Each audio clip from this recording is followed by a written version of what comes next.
Thank you for watching Brave Space's mandatory reporting training. Mandatory reporting is an obligation that all service providers have, and pretty much every employee and volunteer within Brave Space, because you are working in a place with clinical contact, indicates that we are mandatory reporters. Mandatory reporting is a 24/7 expectation. So it doesn't just include your work, but it includes being in your life and your neighbors and the people that you see in the supermarket.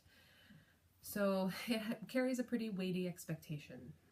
Mandatory reporting requires any clinician or provider who suspects child abuse or abuse of elderly people, people with disabilities, or people in nursing homes to report the suspicion immediately. We used to have a 24-hour kind of expectation, but now it's an immediate report is required. What we at Brave Space ask you to do is that if you are not a licensed provider, that your first step is to consult with a clinical supervisor or an LPC or other licensed person before you report. That can help us make a much more thoughtful plan for the client and their family and sort of mitigate any kinds of harms that can happen because of a report. It also covers everybody's tracks in reporting and documentation of the report. So what kind of things would constitute a report? Again, remember that this is any suspicion of abuse.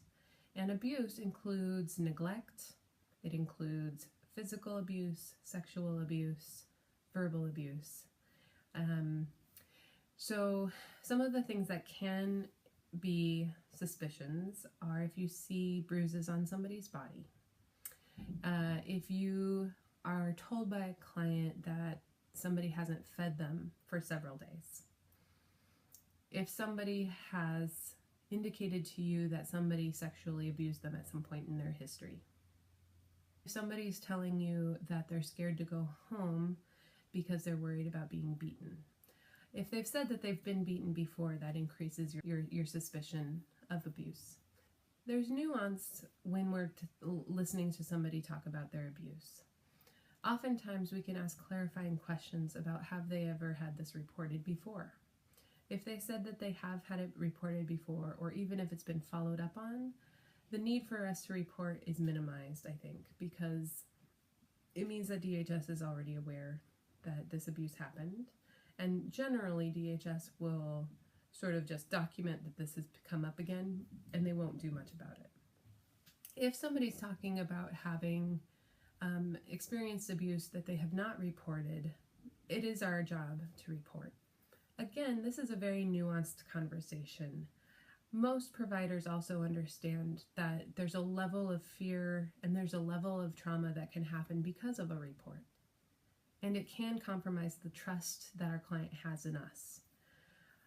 If you are questioning how to talk to clients about reports and how to conduct reports to minimize the breach of trust, please talk to your clinical supervisor or to me.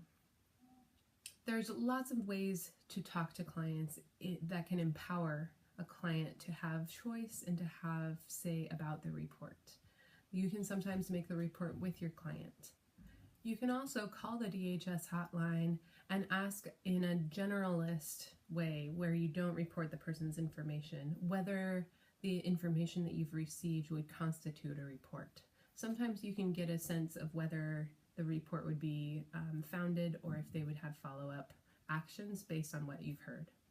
If you suspect child abuse or elder abuse, you should always consult with a supervisor and then document in the client's record that you have made a report. The place to report is the DHS crisis line of the county that the person lives in. The Multnomah Child Abuse Hotline is 503-731-3100. If you need to know the hotline number of the county the client lives in, you can easily find that by doing a web search.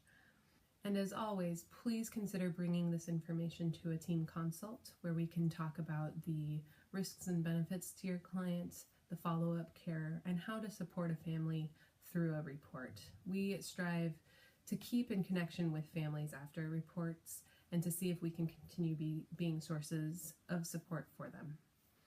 If you have any questions about mandatory reporting, please do talk to your clinical supervisor or talk to me at any time.